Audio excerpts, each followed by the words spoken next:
বিশাল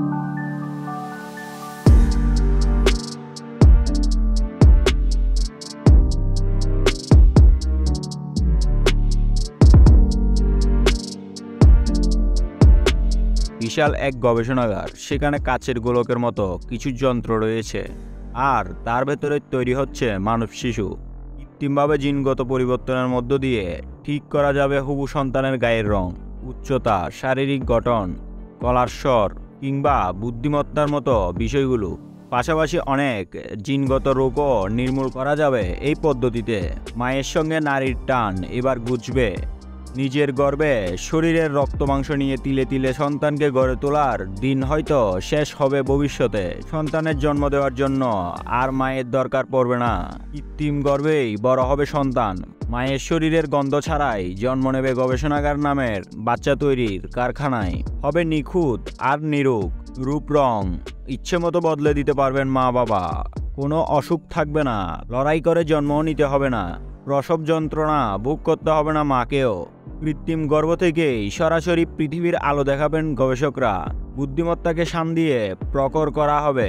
সেই দিন বেশি দূরে নয়। সম্প্রতি 8 মিনিট 39 সেকেন্ডের এক অ্যানিমেশন ভিডিওতে এমনটাই দাবি করলেন বার্লিন ভিত্তিক ইয়েমেনের বিজ্ঞানী ও কল্পবিজ্ঞান চলচ্চিত্র নির্মাতা মকিউলার বায়োটেকনোলজিস্ট হাশেম আল গাইলি। কৃত্রিম গর্ভের ভেতর আইভিএফ পদ্ধতিতে শুক্রাণু ও ডিম্বাণুর মিলন ঘটিয়ে তৈরি হবে ভ্রূণ। সেই ভ্রূণ বড় হয়ে উঠবে এর ভেতরে।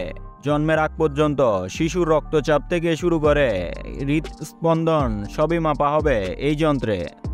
বিজ্ঞানীদের দাবি, প্রতি বছর পৃথিবীতে লক্ষ লক্ষ নারীর মৃত্যু হয় সন্তান প্রসব করতে গিয়ে। বিভিন্ন জটিলতায় মৃত্যু হয় বহু নবজাতকেরও।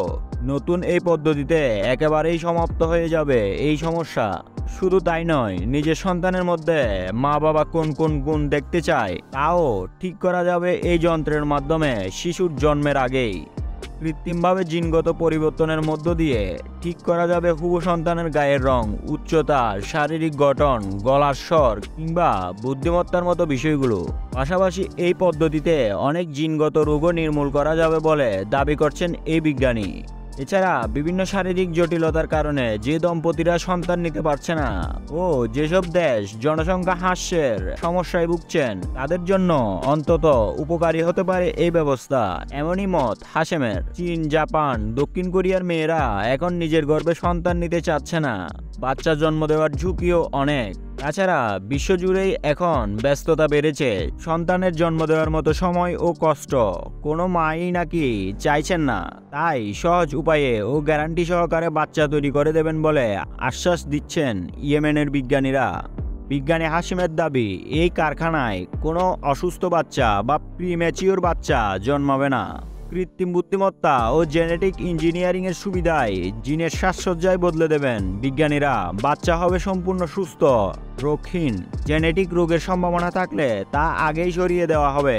বাচ্চা হবে সুপার ইন্টেলিজেন্ট। ঠিক যতটা মেধা চান মা বাবা, তার সবটাই ভরে দেওয়া হবে বাচ্চার ব্রেনে। শরীরে, মনে, বুদ্ধিমত্তায় সামান্য পরিমাণ ক্ষুধা থাকবে না। বাচ্চা নাকি খুব শক্তিশালীও হবে। ভিডিওতে দেখানো হয়েছে বিশাল এক গবেষণাগার। তাতে পাশাপাশি বসানো রয়েছে হাজার হাজার কাচের গোলকের মতো কিছু যন্ত্র, আর তার ভেতরেই তৈরি হচ্ছে মানব শিশু। বিশ্বের প্রথম কৃত্রিম প্রজনন কারখানা। হাশেম তার কল্পনাপ্রসূত এই গবেষণাগারটির নাম রেখেছেন EctoLife। এই গবেষণাগারে থাকবে মোট 75টি কক্ষ। প্রতিটি কক্ষে থাকবে 400টি কৃত্রিম গর্ভ বা বেবি পট। অর্থাৎ সব মিলিয়ে একসঙ্গে গবেষণাগারটিতে 30,000 শিশু জন্ম দেওয়া সম্ভব হবে। 75টি ল্যাবরেটরিতে 4 শতাধিক কৃত্রিম গর্ভ বা বেবি পট থাকবে। গোল গোল কাচের বাক্সের মতো যন্ত্রই হলো সেই গর্ভ যেখানে ভ্রূণ প্রতিস্থাপন করা হবে। বক্সগুলিকে নিয়ন্ত্রণ করবে কৃত্রিম বুদ্ধিমত্তা। প্রচলিত শক্তি বা সৌরশক্তি, বায়ু শক্তি থেকে তৈরি বিদ্যুতের পাওয়ার সাপ্লাই হবে বক্সে। কাজেই বিদ্যুৎ সংযোগ বিচ্ছিন্ন হওয়ার সম্ভাবনা নেই। যে কাচের গোলকের মতো জিনিস ভিডিওতে দেখানো হয়েছে সেগুলো হলো কৃত্রিম গর্ভ বা গ্রোথ পট। কিন্তু গোটা বিষয়টি দেখে মনে হচ্ছে কোনো কল্পবিজ্ঞানের ছবির অংশ। বাস্তবে কি আদৌ এমনটা সম্ভব? এই বিজ্ঞানী বলেছেন সম্ভব, কারণ এমন প্রযুক্তি রয়েছে হাতের কাছেই। সমস্যা শুধু অনুমতি নিয়ে।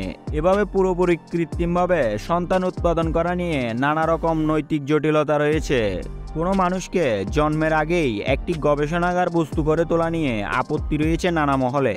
প্রকৃতিকে এড়িয়ে মানবদেহে জিনগত বদল আনা বিবর্তনের পথে ঝুঁকির কাজ হতে পারে বলেও মত অনেকের। তাই বিষয়টি এখনো আইনি সিদ্ধান্ত নয়। তবে আইন যদি সম্মতি দেয়, তবে এমন কৃত্রিম প্রজনন খুব বেশি দূরে নয়।